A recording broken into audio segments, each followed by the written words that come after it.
up, guys? This is James from Facing the Gallows. You're tuning in to Brutally Delicious. Okay. Yes. What's up? This is James from Facing the Gallows. You're tuning in to Brutally Delicious Podcast.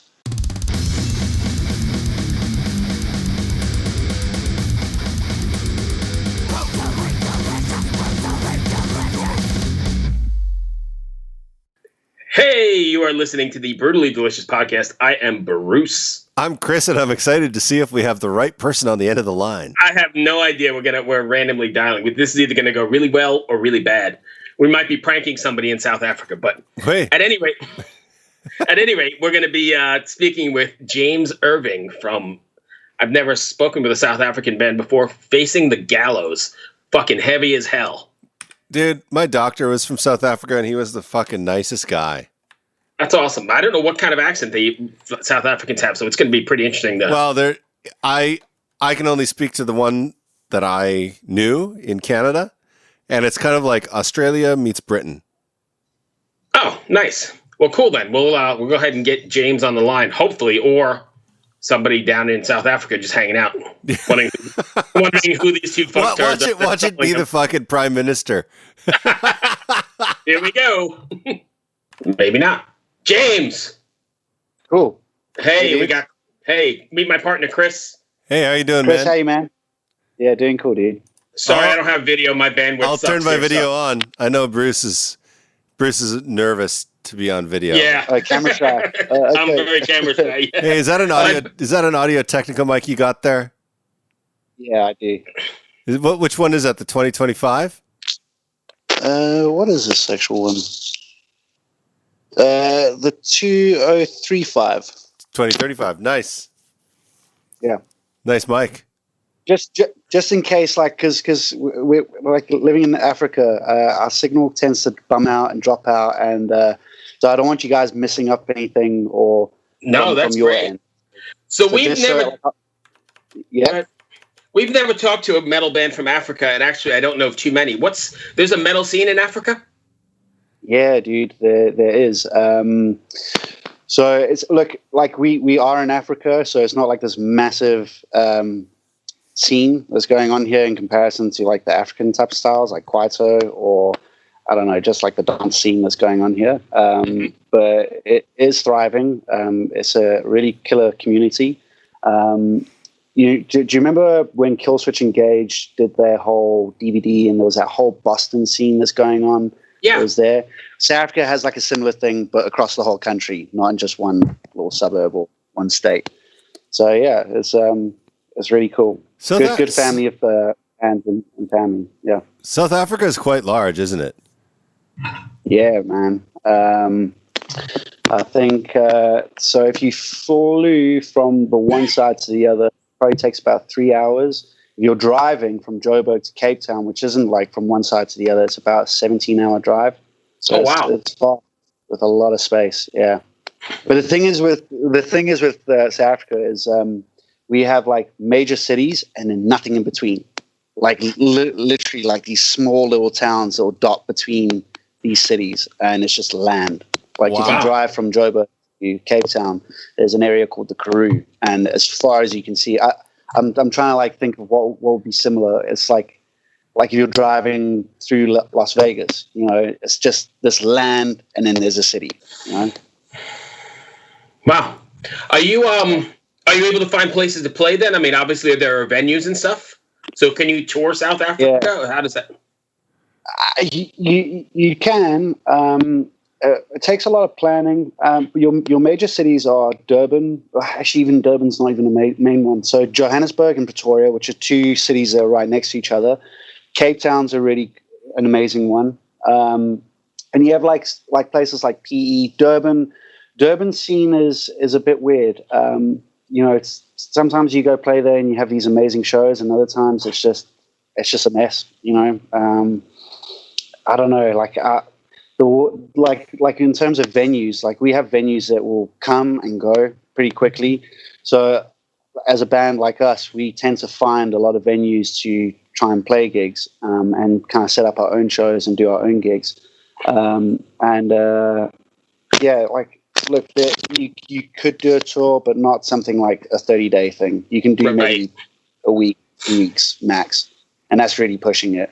But your main spots, if you were going to go on the road, is Joburg, Pretoria, maybe Bloemfontein, which is one of the main towns in between Joburg and Cape Town, and then you'll do Cape Town, which it's got quite a few venues there, but also there's like an area called Stellenbosch, which is like considered a university town. One of the major universities is in Stellenbosch, so you can kind of do a couple of gigs there. So you probably got about 4 shows in Joburg that you can do, 3 in Pretoria, 4 in Cape Town, 1 in Bloem. Yeah, you can get a couple of dates, but it's not like being in Europe. When we went to Germany last year, what blew our minds was the distance between Hamburg and the one town that borders Holland, Aachen. You've got, I think it was Wolfsburg, Dortmund, Cologne.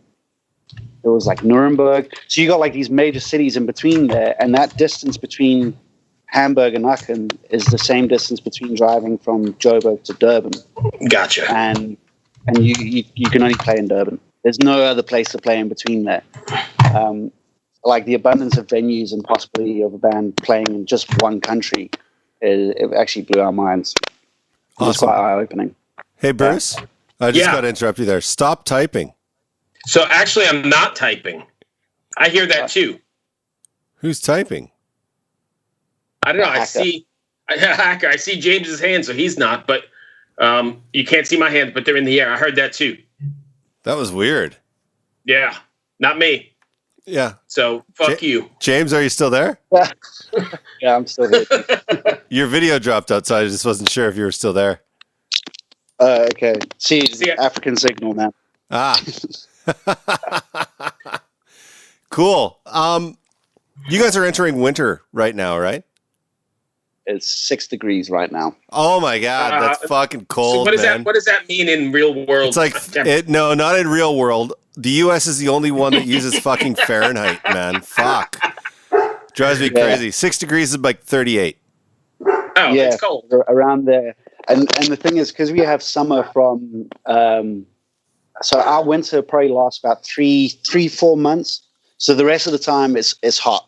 So we've got like 8 months of summer. So our houses are not kitted for winter. There's no double glazing. There's no central heating, no roof insulation. There's nothing. Oh, wow. Like I'm sitting here and I can actually see my breath in my house. Oh, wow.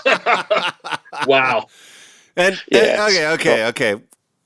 Let's give Bruce a little therapy here. So have you ever listened to our podcast before? No. Oh, jeez. No, I'm just joking. No, I'll get on it because I actually thought there was quite a few interviews there that are actually super cool from bands that I really dig. But what I was getting at is our podcast is more about a casual conversation with bands. So instead of the usual like, what's the song about? How did you get your band name? Yada yada yada. We don't have those type of conversations. It's just casual. So people and half the time, Chris doesn't do any research. He doesn't even know who he's talking to most of the time. Shut up! I researched hard today. I did like 15 minutes of research for all of our interviews today. But, so here's what we need to know. So Bruce always gives me a hard time about the metric system because I'm from Canada, but I've been living in the U.S. now for 2.5 years, and I'm still the imperial system makes no sense to me yet. So I'm learning to just do conversion in my head. So what's South Africans' view on the imperial system? Look, I don't know. For me personally, so I was raised for a good period of my life in the UK. So I was born here. My family immigrated to the UK. I lived there for quite a few years and then came back. So like I've seen both systems, and there's certain things that I get and certain things I don't from both sides. So like with you guys, you got like Fahrenheit and we have Celsius, and that makes sense to me. But what I don't get miles. Oh, I fuck. prefer kilometers. Yeah. You can't. Miles don't make any sense. Miles make no sense. Kilometers work for me. That makes way more sense. 1K is this, like a mile is this many feet, and it's just like I can't follow what this is. There's no correlation, right? I'm feeling ganged up on here. No. So, Bruce, let me explain it, because Bruce doesn't understand. So everything in the metric system is based on 10, right? So, like, if you have 1,000 meters, that's 1 kilometer. But, like, if you look at a mile, like, it's not a yard. It's not a certain amount of yards. It's not a certain amount of feet. It's, like, just some random thing that has no correlation to anything. I'm feeling ganged up on. Let's talk about let's talk about facing the gallows, because I don't like this idea. Yeah. What's interesting though is just how like, I guess American, like, South Africa actually is. Like, it has a lot of similarities, you know. Like, even the way, like, things are designed, the way things look, it's very Americanized. But we do work on that metric system. There's, like, certain things, like, South Africa takes on a lot of different things from different countries and meshes them all together. I suppose because of, like, our culture and our history, we got a lot of different cultures in this country, and I suppose South Africa just built upon all these different systems from all over the world. It's quite interesting. Awesome. So tell us about facing the gallows. What's it like being a metal band down there? I mean, we talked about touring and stuff, but do you get I know you made the I'm not making any sense here, but you made Wacken. Do you guys tour outside of the country, that kind of stuff, or? No, not really. Like, we're pretty much on the arse end of the world here. Is there a way, like, is there a circuit like through end those of the world? Yeah. But I guess what I'm saying is there a way, like, to tour through the other countries, or is that not even a possibility? They're just not, you know, it is Africa. So, you know, Africa it's got a lot of problems. Like, our neighboring countries is Mozambique, which has an incredibly high poverty rate. We've got, like, places like Namibia and Malawi, and, you know, these countries are still third world countries. They're surrounding us. Like, we're what's the saying here? It's we're a third world country with first world economics. You know, even South Africa is very behind. There's a lot of people that live in honestly horrible conditions. And so for us to have our community here, it's because we've got cities. But say a place like Mozambique, it doesn't really have a city. It has a couple of cities in there, but they're not, like, over in the northern hemisphere, right? I say. So touring here, like, as a band here, like, to get overseas is insanely expensive. It's so expensive. Before, like, say a band from the UK or from Europe or a band from the States, all you need to do is you just need to get into a van and hit the road, get some shows, get some bookings. There you go. And if it fucks out, you can phone your parents back home or phone your mates and be like, "Hey guys, can you loan me some money for a bus ticket back home?" We can't do that. We have, before we even touch the surface of a different country, we have to pay for a plane flight. And the visas. And the visas. There's so much stuff that we have to get sorted before we even get there, to then rent the van, book the show, or you do the bookings beforehand. But so for bands here, it's really tough to get over there. So the Battle for Wacken is an amazing opportunity for bands here to get a chance to play overseas. Right. It's locally run by promoters here, and what they do is they do all these heats. I'm sure it's pretty much the same overseas, but they organize these heats, and from the money that they raise from those heats, that goes to the band's tickets. And that really unlocked a lot of doors for us, being able to get that opportunity. But if we didn't have that, for us to build enough money to really do that, it's also the connections thing. A lot of like venues won't even talk to you if you're not going through a promoter over there. Right. Yeah. I have a question. Yeah. So you said you were in the UK for quite a while, and then you went back to South Africa. Could you go back to the UK and continue on from there, or? I lived in. I know that's a strange question, but No, I get asked it quite a lot because a lot of people go, well, why'd you come here? You know, if you're living in the UK, because there's a lot of South Africans that go to the UK. You know, they go there to make money. If they stay there long enough and work there long enough, they can apply for a British passport. You know, it creates a lot of opportunities for South Africans overseas.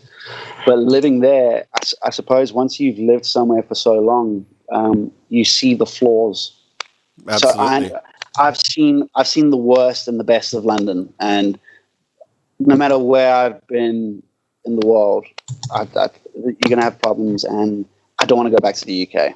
Like, if I was going to move to the UK, I'll probably move to one of the coastal places like Devon. It's like countryside by the coast, away from the city, because it's a huge rat race there. And also, like, the people here are so much more approachable than they are in the UK. Like, I've gone to the UK for holidays and stuff, and if you guys came over here and walked up to any crowd in a bar or a club or whatever and say, hey, I'm Chris, I'm Bruce, you'll make friends immediately. But if you do that in the UK, you'll probably get into a fight because people think you're weird.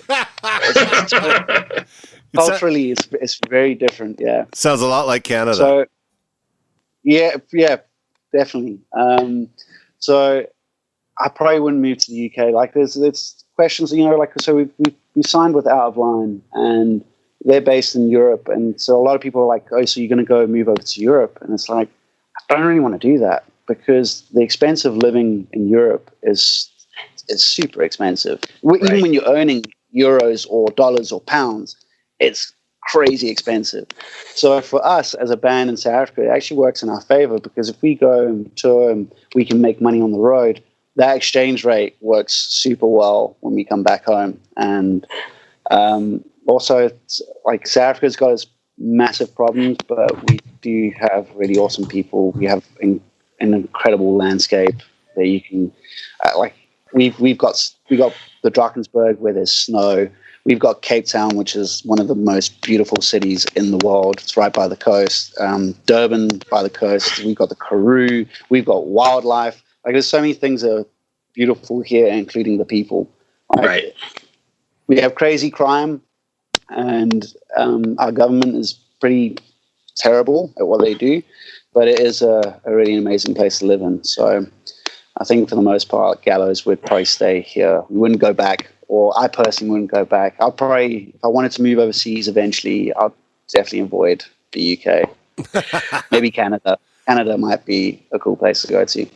You know, my doctor, when I lived in Canada, was from South Africa, and he was the fucking nicest, not even just doctor, just like the nicest guy I've ever met. And then I have a South African doctor here in the U.S. as well. Same thing, just like super nice. How does that work that you get two South African doctors? Well, I specifically made that happen. So because I've actually had more than one South African doctor, and they're so well trained, and they're so nice, and they're so attentive, and they care. And I've had other doctors, and I'm not trying to be prejudiced in any way, but that aren't from South Africa, and they don't give a shit. They're just like, take this, take that, whatever, you're whatever, you know?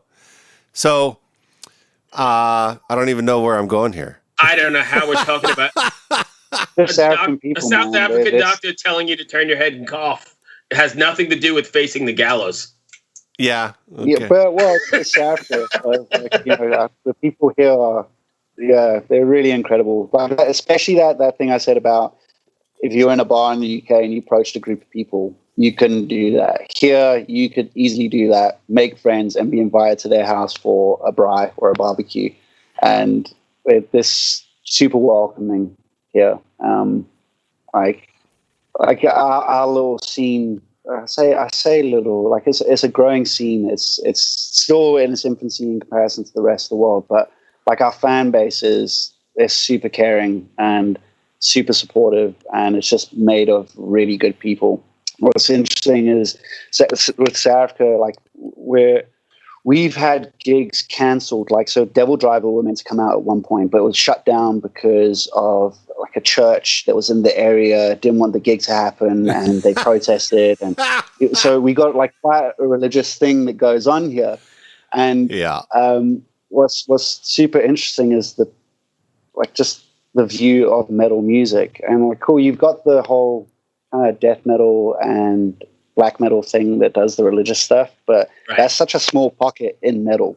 And like the metal community are super embracive, and we're not like that. Or it's such a strange perspective that people have, especially when they meet me and they get blown away that I play in a metal band. And I'm like, yeah, well, why not? Like, because you meant to have spikes and corpse paint and all this type of stuff, and meant to burn crosses. It's like, no, dude. And what's interesting is our gigs. I don't think I've seen a fight happen at one of our shows. And I'll say this. The last time I saw one, it wasn't actually a fight. It was about 7 years ago, maybe 8. And it was because a guy got too hammered, and he wasn't fighting with anyone. He was fighting with himself and headbutted a lamp. And that was it. But if you go to like a dance club, like what's one here, Billy the Bums, you'll probably see about 6 fights, and that's music that's played on the radio, and that's what parents want their kids to listen to. And that's the environment they're going into. And that's like heavy drug use as well. Like guys are taking MD and sniffing coke and cat and all this stuff. And like you go to a metal gig and these are just drinking beer and smoking some weed. I'm not going to Hey, is weed legal in South Africa? It's getting there. Yeah. It's so if you can smoke in your house. So if cops came into your house and you got a banky of weed there, they can't do anything. It's going through the process of the laws being changed and being negotiated. They're getting rid of the gray areas, basically. Yeah. So in a few years, it should be completely legal. I think this country desperately needs it because of the amount of money you can actually make. Yeah. Just not even just the actual pot side of it. It's the hemp side, clothing, like the building materials that you can make with it. Like our country really needs material that we can produce quickly to house people, because type in South African township and you'll see the way some people are living in this country. And if you can make hemp bricks and stuff like that, and it's such a good material to actually use, and it could just change this country's economy like instantly. Plus the tourism factor. If you could come to Cape Town and smoke weed and do all that stuff, which you and go see lions. Right, go on a see lions. Like, who doesn't want to do that? Go on a safari, smoke a banky, like that'd be amazing.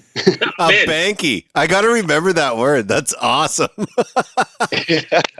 So they legalized it in Canada last year, and you know what changed? Nothing. Just the post office is busier. That's it. That's the only thing that changed. Yeah.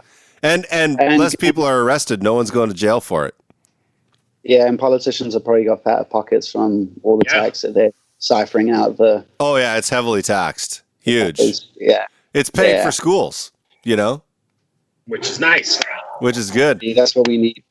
Anyway. We really need that. I actually have another question before Bruce goes on here. So I run a virtual instrument company. I make drum software.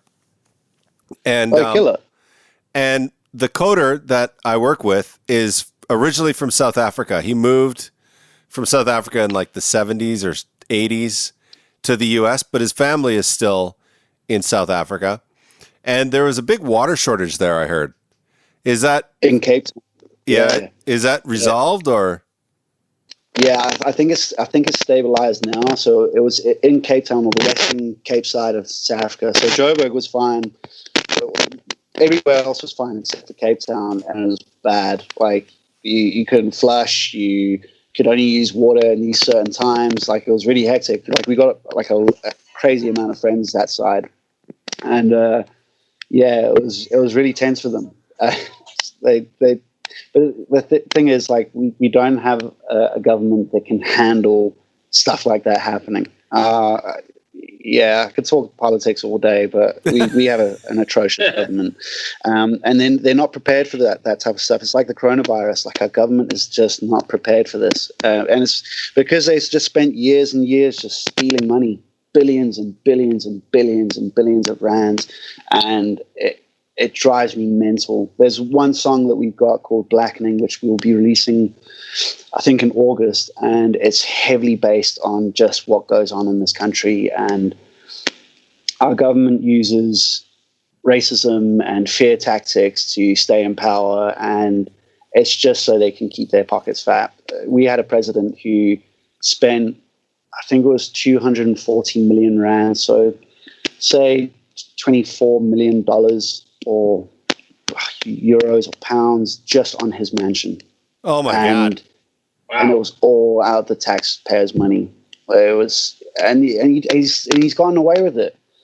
He's got a list of 700 criminal charges against him. Oh, wow. Yeah. That's crazy, actually. But I thought it was bad over here. Yeah. You have no idea. When people over in the States are complaining about Trump, I'm like, you haven't got Zuma. Well, Zuma's now, he's been replaced by Cyril Ramaphosa, but Zuma was just horrid. And what annoys me, there's corruption all over the world. Same in America, same in the UK, same in Europe. But the difference is that 90% of your tax pay goes back into the country and 10% goes into their pockets. Whereas with us, it's 90% goes in their pockets and 10% goes back into the country. Yeah, that's horrible. And what bothers me so much is there's schools that don't have books. They don't have tables. They don't have windows. And this is where kids are meant to educate themselves to get themselves out of poverty, and the government are just not. They don't care. They don't care about these people except for when there comes to voting time. Wow. Yeah. So going back to Cape Town, our government just wasn't prepared for it. They had no clue what to do besides wait it out and hope for the rain to come. Wow. Which it eventually did. Yeah. Now they're still practicing the same habits of, if it's brown, flush it down. If it's yellow, let it mellow. Yeah. Yeah. The official government doctrine. Yeah. Brown, flush it down.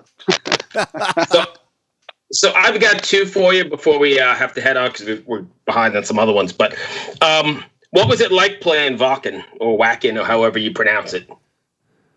Oh, it's crazy, man. Yeah, Wacken or Wacken. I think it's Wacken. It was insane, man. We have festivals in this country. We actually had one called Oppie Copy, which kind of it just kind of fizzled out. But it was rated top 10 in the world. It's incredible, this festival. You couldn't imagine a more unique location for a festival. But that's probably our biggest.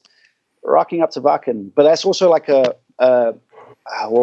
the word? It's different styles of music. So you might have some metal bands playing, you have rock bands, indie bands, dance acts, all this stuff. So it's a mesh of different genres. But so the one thing you notice is when you're walking through the campsites and you hear all the different styles of music. When we got to Wacken, the first thing we noticed is going through that campsite and you just hear metal, yeah, metal. And it was like it's the Mecca, and we've never experienced being surrounded by that volume of metal fans, and they're so nice. Again, didn't see one fight, one bit of aggro, no one beating each other up because they're trying to sacrifice them to the gods. Right, nothing like that. People having an incredible time. I think it took us about 2 hours to actually get into the festival itself because we're constantly bumping into people who are just drowning us in beer. Nice. And then they find out we're from Africa, and whoa! And then we told them we're playing, and it was even more come. And it was just. Were the crowds pretty accepting? We had a crazy crowd, man. But just with our Oppie Copy Festival, when we got back home, we were explaining to people, we were like, imagine Oppie Copy within Oppie Copy. Again inside Oppie Copy, and then the final layer of Oppie Copy, because Wacken has 4 areas that open up as the festival opens, and it's just stages, more stages, those main stages, those 3 that's unreal. And it had a market, it had a shop. That was the thing that blew our minds. It's crazy, dude. You walk in, and it's not just a shop that just sells some toothpaste and some food. It's got a fruit and veg section. It's got a bakery. It's got Nutella. It's just got all this stuff. That's on my bucket list. Yeah, dude. Yeah, you obviously have to book your tickets like super quick, because I think the one that was meant to happen this year sold out within 23 hours. They like announce it once they close that bucket, tickets go on sale in 23 hours, gone. Doesn't matter what the bands are. It's like a lot of the guys were saying, it's about the experience. It's not really who's playing. Although this year's would have been cool with Slipknot. I'm like dying to see Slipknot. It's like that was the metal band that got me. I had an uncle who, when I was younger, showed me bands like Pantera, and I think he showed me Cannibal Corpse. But when I asked him to show me again, I was like super young. I was like 6, 7 years old. The day after, he showed me all these bands, and one of them it had to have been Cannibal Corpse. And the next day I was like, please show me that band again that had all the growly vocals. And he kept on playing all this other stuff that wasn't heavy. And I was like, no, it wasn't this. And I think his mum, so my grandmother, told him not to play me that stuff. So for years and years I was searching for this music and couldn't find it. And eventually I had a neighbor who gave me a cassette. He was like, you need to listen to this, dude. This band's called Slipknot. And he puts it in the tape player, and he starts telling me that they wear these masks, and there's one dude with a long nose, and he jerks it off, and he's like, listen to this, and it starts playing. I was just like, this is it. This is what I've been looking for.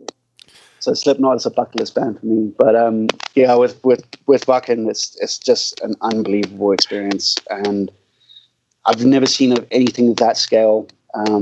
And everybody's just there to have an incredible time. And the crowd, so we had like quite a strange slot. We were the opening band on the Thursday. So we weren't the opening band of the battle, which thank goodness, because that would have been super heavy. But we were the opening band on the Thursday. So we were playing at like 12:30. And when we started, we had like quite a good crowd in that tent. But by the end of it, it was packed all the way to the back. And everybody was they were going mad. They properly, awesome. It was super good for a band like us that have been in a fishbowl like South Africa. Like we're considered like one of the top local bands in the country in metal, but we're always that local name. We're the local band. We're not just a band. We're the top local band that open up for the internationals that come out. And for once, it was so. We've got our crowds, and we've been playing to them for years and years, and they know us. But playing to a crowd that's never heard us before, it was good to get a perspective of what we're like as a band with a crowd like that isn't our home turf. And in that case, we weren't the local band. We were an international band that were playing, and it was super cool. And I remember when we started that show, how quickly that set went down. By the time we got off, it was like, where did the time go? Yeah. And all we wanted was just that feeling. And like, I guess with like, German, it's like obviously a German festival with a German crowd. And obviously there's a lot of internationals there. But one thing that international bands notice about here in comparison to like the Northern Hemisphere is that people go there to watch the music. Whereas we have a mixed thing. People go out to have a party, drink, and watch a band. Whereas overseas, you go watch a band. You might have a beer or two, but once the band's finished, then you go out and party. And I don't think you've met me. I don't think you've met me. It definitely rages. Okay. Dude, you should come over to South Africa, man. You'll love it. It's wild here. But okay, so that party. If people are looking for Facing the Gallows, where can they find them? We're on Spotify. We're on YouTube. We're on iTunes. We're on all the platforms. Being a band like us, like we're super DIY. We just, because we're in South Africa as well, we have to be on everything.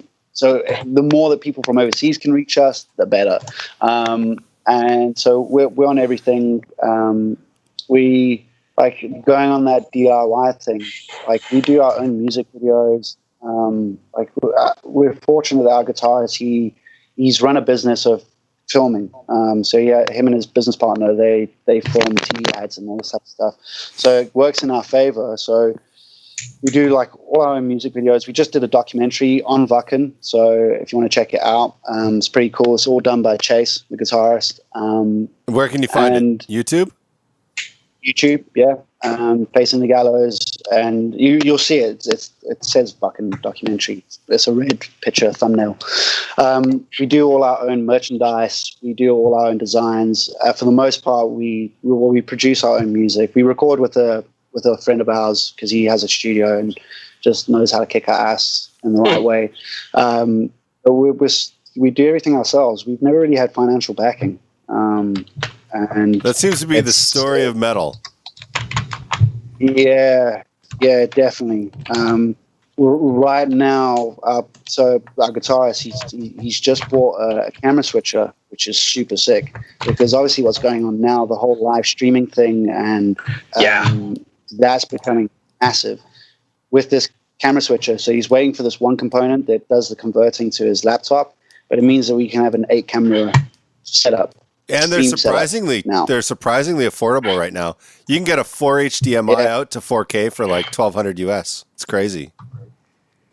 Well, 1,200. That's 22,000 rand. It's mega expensive for us. Yeah, I guess. Sorry.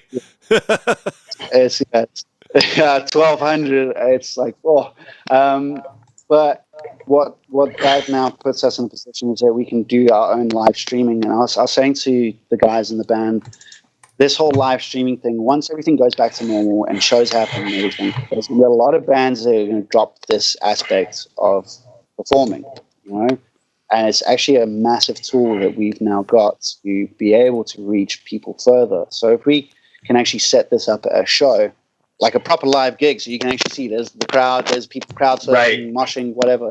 But we can stream that to someone in Japan or Germany, or be in Germany and stream it to our fans back home. There's a great way of us making money and just pumping more cash into this train that we're on. So that's perfect. Thank you so much. Man, I want to thank you for taking the time. I know we kept you a long time, but I learned a lot in this one, so it was kind of cool. Yeah, I didn't really want to stop, but we have another interview coming, so I apologize. Dudes, if you want to do another one again, just give me a shout. This was awesome. Thank you. I have your email, and we might do that because I have your email, and there's a whole lot I want to ask you more. But like you said, we have a whole day of yes. But thank you for taking the time. Good luck with your record, and stay safe down there. Go check out. Thanks. Facing the Gallows. And I definitely, anybody listening, or 3 listeners, or whoever we have, go check out Facing the Gallows. All right. Thanks so much, man. Be safe, my friend. Take care. Chris, take care. Later. Bye. Hello out there. Yes, hello out there, everyone. I'm Hal Schwartz. And I'm Flynn McLean. Together, we host None But the Brave, a podcast dedicated to the music and career of Bruce Springsteen. Bruce and E Street Band are on tour right now for the first time in 6 years, and we're taking a detailed look at what's happening on stage in our bi-weekly episodes. We've also been recently joined by some very exciting guests, including rock journalist Warren Zanes and Stephen Hayden, Backstreet's Magazine founder Charles Cross, and Barstool's Kirk Minahan. If you're a diehard Springsteen fan, this is the show for you. So please subscribe to None But the Brave on your favorite podcasting platform, and we hope to see you further on up the road. Thank you so much. We'll be seeing you.